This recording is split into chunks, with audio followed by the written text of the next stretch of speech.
নমস্কার বন্ধুরা, কেমন আছেন সবাই? রেনবো হোম কিচেনের নতুন একটি ব্লগে আপনাদের সবাইকে স্বাগত জানাই।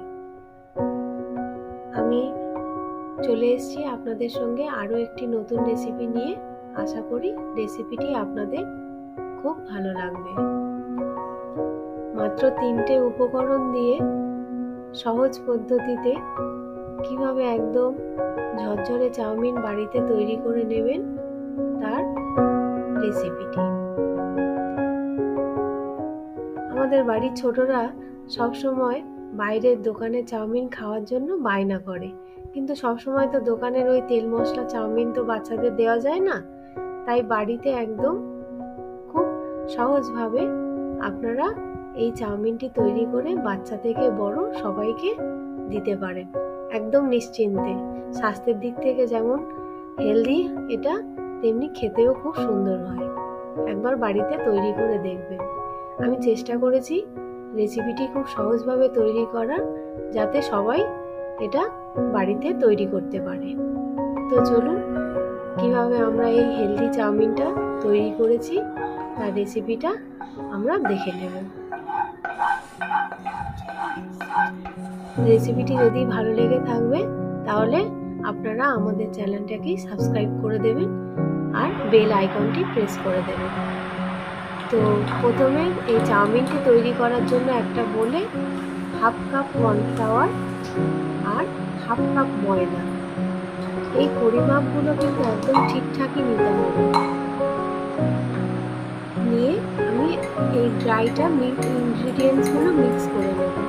নিয়ে ওর মধ্যে পুরো 1 কাপ জল দিয়ে ভালো করে আমরা একটা স্মুথ ব্যাটার তৈরি করে নেব। ব্যাটারটা খুব ভালোভাবে ফেটাতে হবে যেন ওর মধ্যে কোনো লাম্প না থাকে। তারপরে ব্যাটারটা যখন হয়ে আসবে দেখবেন, তখন ওর মধ্যে একটা গোটা ডিম দিয়ে দেব। ডিমটা যেন রুম টেম্পারেচারে হয়, ফ্রিজে থেকে বার করে সঙ্গে সঙ্গে ডিমটা দেবেন না। এরপর ডিমটা দিয়ে আমি একদম অল্প সামান্য একটু নুন দিয়ে দেব, বেশি নয়, অল্প একদম সামান্য নুন দিয়ে আবার ওই ব্যাটারটাকে ভালো করে ফেটিয়ে নেব। ডিমটা যেন ওই ব্যাটারটার সঙ্গে ভালোভাবে মিশে যায়। ভালো করে ফেটিয়ে নিয়ে আমি এই ব্যাটারটা একটা বোতলে ঢেলে নেব। আস্তে আস্তে করে বোতলে ঢেলে নেব।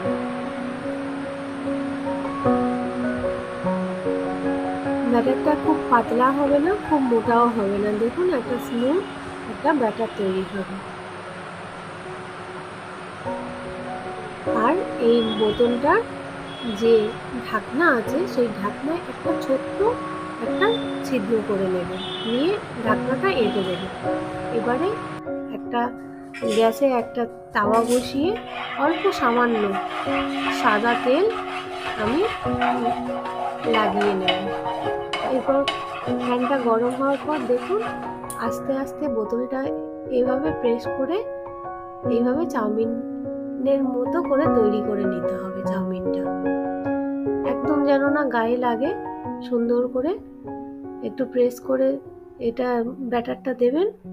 একদম স্মুথ একটা ব্যাটার দেখুন এরকম ভাবে দিয়ে দেবেন। দিয়ে 1 মিনিট মতো অপেক্ষা করতে হবে। এটা করতে খুব বেশি সময় লাগে না, তবে যদি অনেকটা হয় একটু বেশি সময় লাগবে। কিন্তু এই চাউমিনটা একদম ঝরঝরে হয়, কোনো একটা চাউমিনের গায়ে আর একটা চাউমিন লেগে যায় না, আর কোনো শুকোনোর কোনো ঝামেলাও নেই, আর তেলও কিন্তু একদম বেশি লাগে না। আমি একবারেই তেল দিয়েছিলাম, আর পরে আর কোনো আমার তেমন তেল লাগেনি। এইভাবে দেখুন আমি বেশ খানিকটা চাউমিন তৈরি করে নিয়েছি। চাউমিনটা দেখুন কত ঝরঝরে হয়েছে। এবারে চাউমিনটা আমি পাশে রেখে দেব। তো চিকেনটা এবার আমি ভেজে নেব। কড়াতে সর্ষের তেল দিয়ে একটু রসুন কুচি দিলাম। রসুন কুচিটা দিয়ে একটু ভাজবো। তারপর একটু আদা কুচি দিয়ে দেবো। আদা কুচিটা দিয়েও খানিকক্ষণ নাড়বো।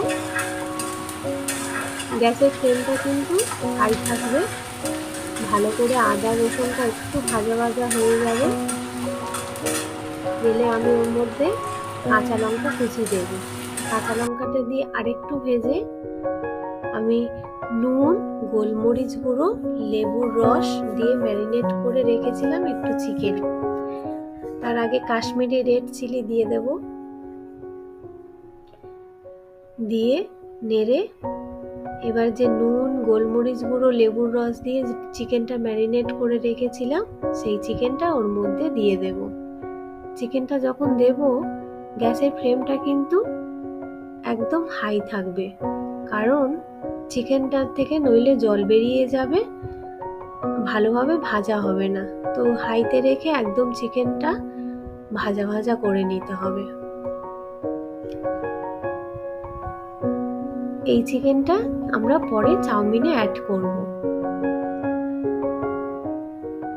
চিকেনটাকে সমানে নাড়তে হবে, নেড়ে একদম হাই ফ্লেমে চিকেনটা ভাজা ভাজা করে নিতে হবে।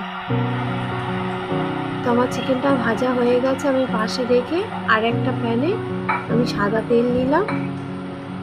সাদা তেলটা একটু গরম হবে, গরম হওয়ার পরে আমি ওর মধ্যে একটু রসুন কুচি দিয়ে দেব। রসুনটা হালকা ভাজবো যাতে রসুনের কাঁচা গন্ধটা চলে যায় আর একটা ভালো ফ্লেভার আসে তেলের মধ্যে। চাউমিনে, যে কোনো চাউমিনে একটু রসুন ফোড়ন দেবেন, খুব সুন্দর খেতে লাগে, কিন্তু টেস্টটা একদম চেঞ্জ হয়ে যায়। তারপরে একদম স্লাইস করে কুচিয়ে রাখা পেঁয়াজ দেব, দিয়ে হালকা করে ভাজবো, বেশি ভাজবো না, কিন্তু একদম গ্যাসের ফ্লেমটা হাইতে রেখে ভাজবো। পেঁয়াজটা যেন নরমও হবে না, একদম লাল হবে না। এরপর আমরা ক্যাপসিকাম দিয়ে দেব। ক্যাপসিকামটা দিয়েও খানিকক্ষণ ভাজবো।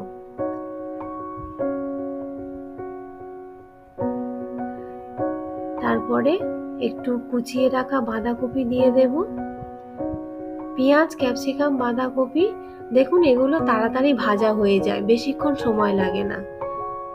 আমরা এটা দিয়ে একসঙ্গে মিক্স করে নেবো, নিয়ে ভাজবো। এরপর আমরা এর মধ্যে দেব গাজর আর বিন কড়াই। গাজর আর বিন কড়াইটা যেহেতু ভাজতে একটু সময় লাগে, তাই আমি আগে থেকে একটু তেলে ভেজে রেখে দিয়েছিলাম, যাতে আমার এটা তাড়াতাড়ি হয়ে যায়, বেশিক্ষণ যেন না সময় লাগে। তো আমি সবগুলো একসঙ্গে মিক্স করে নেব, নিয়ে ওর মধ্যে আগে থেকে যে চাউমিনটা ভেজে রেখেছিলাম, চিকেনটা ভেজে রেখেছিলাম, সেই চিকেনটা ওর মধ্যে দিয়ে দেব, দিয়ে আবারও ভালো করে ভাজতে থাকবো। এই সময় কিন্তু নুন একদমই দেবেন না, কারণ নুনটা দিলে এই সবজিগুলো থেকে জল বেরিয়ে যাবে, সবজির যে একটা ক্রাঞ্চি ভাব সেটা নষ্ট হয়ে যায় কিন্তু। এবারে আমি একটা বাটিতে টমেটো আর চিলি সস, সয়া সস, 3টে সস মিক্স করে রেখেছিলাম, সেই সসটা আমি 2 চামচ এর মধ্যে দিয়ে দেব, দিয়ে ভালো করে নাড়বো। একটু গোলমরিচ গুঁড়ো দিয়ে দেব। দেওয়ার পর আবারে একদম শেষে আমরা স্বাদ মতো নুন দেব। নুনটা কিন্তু একদম অল্প দিতে হবে, কারণ সসেও কিন্তু নুন থাকে। আবার একটু কাঁচা লঙ্কা কুচি ছড়িয়ে দেব, দিয়ে ভালো করে মিক্স করতে হবে যাতে সবকিছু ভালোভাবে মিক্স হয়ে যায়। এটা মিক্স করা হয়ে গেলে এবারে আগে থেকে দেখুন আমি যে চাউমিনটা তৈরি করে রেখেছি, সেই চাউমিনটা একসঙ্গে মিক্স করে দেব।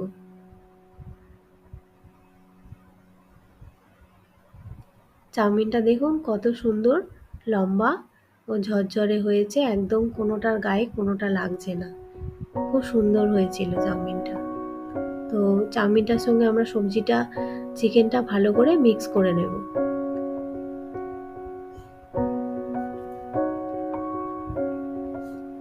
ভালো করে এই সময় গ্যাসের ফ্লেমটা হাইতে দিয়ে ভালো করে নেড়ে চেড়ে নিতে হবে। নিয়ে আমরা হয়ে গেছে একটা প্লেটে সার্ভ করব। এবারে আপনারা যে যার পছন্দ মতো সস নিতে পারেন। আমি যেহেতু চাউমিনের তৈরি করার সময় সসটা ব্যবহার করেছি বলে এখন আর সস দিইনি, ওপর থেকে একটু পেঁয়াজ কুচি আর শসা কুচি ছড়িয়ে দিয়ে সার্ভ করেছিলাম। তো আজকে চাউমিনের রেসিপিটি এই পর্যন্ত। যদি ভালো লেগে থাকে রেসিপিটি, তো আমার চ্যানেলটিকে সাবস্ক্রাইব করে দেবেন আর পাশে থাকবেন এরকম নতুন নতুন রেসিপি দেখার জন্য। তো নমস্কার বন্ধুরা, আজকে তাহলে এই পর্যন্ত।